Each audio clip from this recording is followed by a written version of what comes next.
दोस्तों आज के इस वीडियो में हम डिस्कस करने वाले हैं एआई ऐप डेवलपमेंट कॉस्ट के ऊपर। अगर आप एक एआई ऐप बनवाने जा रहे हो, सोच रहे हो या करंट एप्लीकेशन जो आपका चल रहा है उसके अंदर एआई डलवाना चाहते हो तो इस वीडियो को पूरा एंड तक देखना। डेवलपमेंट कॉस्ट के साथ साथ मैं बताऊंगा कि ये खर्चा कैसे लगता है, कहाँ कहाँ लगता है, बनाने के बाद आपका क्या एक्स्ट्रा एक्सपेंसेस जाने वाला है। ऐसी बहुत सारी चीजें इस वीडियो में आपको बताने वाला हूँ क्योंकि एआई का जमाना है और अगर आपको ये नॉलेज नहीं है, सिर्फ विदाउट एआई ऐप चलाओगे तो फेल हो जाओगे। कंपटीटर जो है आपका वो आपसे बहुत आगे निकल जाएगा। चलिए पॉइंट नंबर मेरा 1 ये है, एआई ऐप का टाइप समझो। पहले सबसे पहले देखो आप क्या कर रहे हो, क्या बना रहे हो। क्या सिंपल आपका एआई चैटबॉट है या एआई कंटेंट जनरेटर है, एआई ट्यूटर है, एआई सीआरएम है, एआई एजेंट है, एआई रिकमेंडेशन है या फिर एआई रिकमेंडेशन इंजन है, एआई इमेज वीडियो जनरेशन या कस्टम एआई मॉडल है। जितना कॉम्प्लेक्स यूज केस उतनी डेवलपमेंट कॉस्ट ज्यादा। इस बात को आप पहले समझ लो, ठीक है। पहले आपको अपना टाइप चूज करना है, भाई किस में घुस रहे हो आप, कौन सा एआई बना रहे हो, आप क्या प्रॉब्लम सॉल्व कर रहे हो, ठीक है। फिर सेकंड पॉइंट लिखते जाओ, ज्यादा बेटर रहेगा आपको समझने के लिए। सेकंड पॉइंट है, क्या आप एआई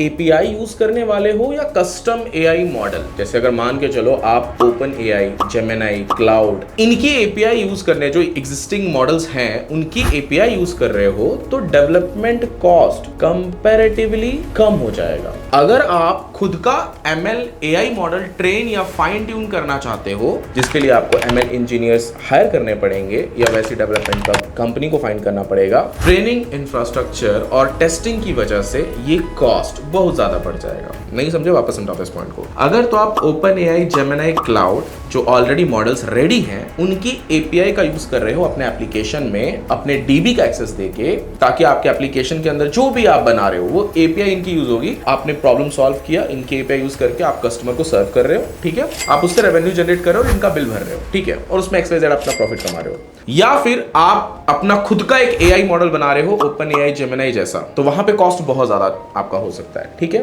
तीसरा पॉइंट है मेरा, मोबाइल ऐप प्लस बैकएंड। किस टेक्नोलॉजी पे आप बना रहे हो। अगर तो मान लो सिर्फ आपका एक एआई चैटबॉट है जो कि स्पेसिफिक किसी सवालों का जवाब देने के लिए आपने बनाया हुआ है, उसका इंटरफेस है एंड्रॉइड और iOS app plus backend database, authentication, user management, APIs और एडमिन पैनल, ये सब कुछ बिल्ड करना है तो कॉस्ट थोड़ा बढ़ सकता है। या सिर्फ अगर आपने एआई चैटबॉट बना दिया, बाकी और कुछ एडमिन वगैरह नहीं बनाया, बस यूजर के लिए बना के दे दिया, तो वहां पे कॉस्ट आपका कम हो जाएगा। एआई ऐप डेवलपमेंट कॉस्ट को मेजर करने का ये चौथा पॉइंट है इंपॉर्टेंट, एआई फीचर्स की कॉम्प्लेक्सिटी कितनी है। मान लो आपके एप्लीकेशन में बेसिक प्रॉम्प्ट कोई डाल रहा है, ठीक है, उसके रिस्पॉन्स में उसको एआई चैट में मतलब टेक्स्ट में जवाब दे रहा है तो ठीक है, प्राइस कम होगा।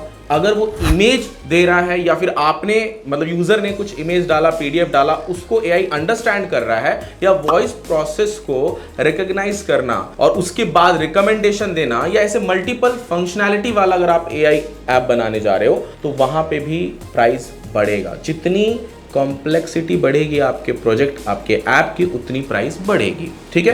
ये प्राइस कितनी बढ़ सकती है ऑब्वियसली इसके ऊपर हम डिस्कस करेंगे नेक्स्ट पॉइंट्स में।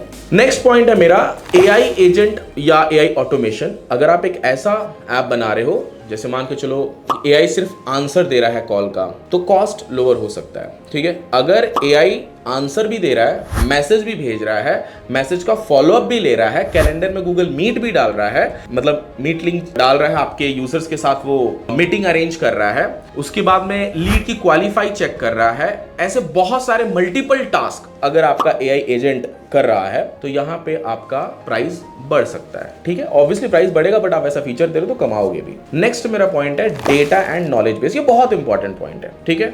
अगर आपने जो प्रोजेक्ट बनाया ना वो यूजर का सारा डेटा अपने पास रख रहा है, स्टोर कर रहा है, हर यूजर का अपना अलग अलग डेटा होता है। देखो मान के चलो जब आप चैट जीपीटी पे कुछ चैट करने जाते हो ना, तो आपका जो पास्ट हिस्ट्री रहता है उस हिसाब से उसके प्रेडिक्शन पे आपका नेक्स्ट सवाल का जवाब देता है। Open AI, chat GPT, Google का जेमिनी, क्लाउड सब इसी तरीके से काम करते हैं, प्रेडिक्शन बेस रहता है। आपने क्या पूछा है उसका जवाब आपकी पास्ट हिस्ट्री में रहता है और पास्ट हिस्ट्री डीबी में सेव होता है। जब डीबी में इतने सारे डेटा स्टोर होगा तो सर्वर का बिल ज्यादा आएगा, इसीलिए एक लिमिटेड यूसेज तक ही हम ये फ्री टूल्स यूज कर पाते हैं, ठीक है। उसके बाद अपने को पे करना ही पड़ता है। तो अगर ऐसा चीज आपने इंप्लीमेंट किया है कि भाई किसी भी यूजर की पास्ट हिस्ट्री को स्टोर करना है, सर्वर पे आपको बिल बढ़ाना है, उसका डॉक्यूमेंटेशन हो सकता है, उसके बहुत सारी चीजें हो सकती है जो आप स्टोर करा रहे हो, हो। हालांकि उसका बहुत फायदा भी होगा आपको, उस डेटा से आप आगे चल के अच्छा बिजनेस बना पाओगे, लेकिन फिर यहाँ पे कॉम्प्लेक्सिटी बढ़ रही है, आपका प्राइस बढ़ेगा। देखो मैं जब ये बातें कर रहा हूं तो ये सिर्फ एक एआई मॉडल की बातचीत नहीं हो रही है। आप एआई ऐप बनाओ या करंट एप्लीकेशन में इंप्लीमेंट करो, इसी तरीके से ऐप डेवलपमेंट को आप मेजर कर सकते हो क्या कॉस्टिंग आएगी। ठीक है, 7th पॉइंट है मेरा थर्ड पार्टी एपीआई इंटीग्रेशन। जैसे मान के चलो आपने एआई ऐप बना लिया, बट उसके अंदर आपने इंप्लीमेंटेशन किया है व्हाट्सएप का, व्हाट्सएप मैसेज फॉलो वगैरह करने के लिए, तो व्हाट्सएप का अलग से कॉस्ट देना पड़ता है पर मैसेज का, पर टेम्पलेट का। ठीक है, पेमेंट गेटवे डाला है तो पेमेंट गेटवे का आपको 2.5% या 2% चार्ज पे करना पड़ेगा। अगर आपका ओला उबर जैसा एआई ऐप है या स्विगी जोमेटो जैसा जिसमें डिलीवरी बॉय के लिए मैप का सिस्टम इंटीग्रेशन हुआ है, तो वहां पे आपको एक्स्ट्रा पैसा देना पड़ेगा। ओटीपी सिस्टम डाला है तो ओटीपी के लिए आपको अलग से पैसा देना पड़ेगा, जो कि ये मंथली आपको आएगा। ईमेल के लिए ये ना 5-6 ऐसे चीजें हैं जिसके लिए आपको अलग से हर मंथ खर्चा देना ही पड़ेगा। ठीक है, जितना ज्यादा थर्ड पार्टी एपीआई इंटीग्रेशन होगा उतना आपका धीरे धीरे बिल बढ़ेगा। बट जब आप थर्ड पार्टी इंटीग्रेशन करते हो तभी जाके आप यूजर को एक इको फ्रेंडली ऐप दे पाते हो। इस बात को भी समझो, जब आप ज्यादा पैसा पे कर रहे हो ज्यादा रेवेन्यू भी जनरेट आप कर रहे हो। ठीक है, अब नेक्स्ट पॉइंट है मेरा सिक्योरिटी एंड स्केलेबिलिटी। मान लो 10,000 यूजर के लिए आर्किटेक्चर आपने डिजाइन किया अपने एप्लीकेशन का, 10 मिलियन यूजर अचानक से आ गए, वो उस आर्किटेक्चर में फिट नहीं हो रहे हैं। आपने ऑथेंटिकेशन, इंक्रिप्शन, रेट लिमिट ऐसी लगा के रखी हुई है, बैकअप नहीं आपके पास, वहां पे फिर आपका ऐप फेल हो जाएगा। इसलिए ये सारी चीजें सिक्योरिटी एंड स्केलेबिलिटी जब आप इंप्लीमेंट करते हो तो वहां पे भी आपका डेवलपमेंट कॉस्ट बढ़ जाता है। अब 9th जो मेरा पॉइंट है वो भी बहुत इंपॉर्टेंट है, एआई यूसेज। ये बहुत इंपॉर्टेंट है। जब आप थर्ड पार्टी एपीआई यूज करते हो ना, ओपन एआई, क्लाउड, जेमिनी, इनकी एपीआई को यूज करके आप जब कोई एआई ऐप बना रहे हो तो उनका बिल भी आपको पे करना पड़ता है। ये मंथली रनिंग कॉस्ट है। मान के चलो आपका एप्लीकेशन 1000 लोग यूज कर रहे हैं, उस 1000 लोगों से आपने 1 लाख का रेवेन्यू जनरेट किया, उस 1 लाख में से 50% तक का ये पूरा बिल इनके पास चला जाएगा, जिनका भी आपने थर्ड पार्टी एपीआई यूज किया होगा, क्योंकि उनकी ही एपीआई से आपका ऐप चल रहा है। अब वो बचे हुए 50% में से आपको अपना देखना है कि क्या बिजनेस आप बना रहे हो, सर्वर बिल पे करके क्या मुनाफा कमा रहे हो। क्योंकि API, token, image generation, voice processing, cloud, database, storage, bandwidth, ये सारी चीजें आप खुद से तो नहीं कर रहे हो ना। अगर खुद से करने जाओगे तो आपको तो ह्यूज डेवलपमेंट कॉस्ट रहेगा, बहुत ज्यादा, उतना स्टार्टिंग में आपके पास होगा भी नहीं। तो इस तरीके से डेवलपमेंट कॉस्ट को कैलकुलेट किया जाता है। नेक्स्ट पॉइंट है मेरा टेस्टिंग, मेंटेनेंस प्लस अपडेट्स। जब भी आप एआई ऐप लॉन्च करते हो तो ऐसा नहीं कि आपने लॉन्च कर दिया, एपीआई भी इंप्लीमेंट कर दिया और आपने मार्केट में डाल भी दिया, स्टिल वहां पे प्रॉब्लम आएगी, किसी यूजर को कुछ प्रॉब्लम आ रही है। मतलब हर यूजर को सेम प्रॉब्लम आए ऐसा बिल्कुल नहीं होता, हर यूजर को अपना अलग अलग प्रॉब्लम आ सकता है। ठीक है, तो उसको मेंटेन करना, अपडेट करने के लिए आपको एक डेवलपिंग टीम रखनी पड़ेगी। अगर आप खुद भी डेवलपर हो तो कोई दिक्कत नहीं, आप खुद से कर सकते हो, बट आपको टाइम और एफर्ट जा रहा है, इट मीन कि कहीं ना कहीं आप पे कर रहे हो। ठीक है, तो वहां पे भी आपका मंथली खर्चा जाएगा। मोटा मोटी अगर आपको एक नॉर्मल एआई चैटबॉट बनाना हो तो वो 50,000 में भी बन जाएगा, बट उसी एआई चैटबॉट में इमेज को प्रोसेस करना, इमेज जनरेट करना, पीडीएफ रीड करवाना, डेटा स्टोर करवाना, एजेंट उससे यूजर बना ले, उसका पूरा डीबी अपने बैकएंड में स्टोर कराना, ये 5 लाख तक भी जा सकता है। अगर आपने इसका खुद का एमएल बनाया तो ये 50 लाख से 1 करोड़ तक भी जा सकता है। ये भी मैं छोटे एआई एमएल की बात कर रहा हूं।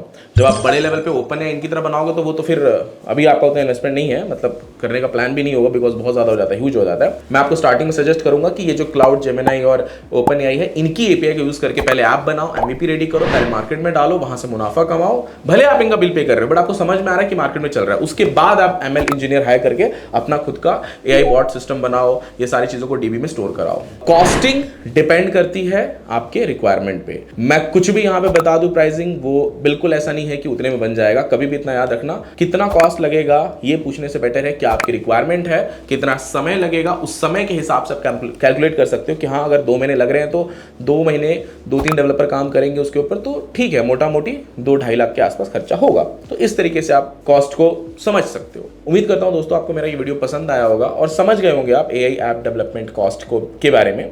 तो इस वीडियो को लाइक जरूर कर देना। अगर आप मेरे चैनल पर नए हो तो चैनल को सब्सक्राइब कर दो। थैंक यू दोस्तों, मिलते हैं नेक्स्ट वीडियो में।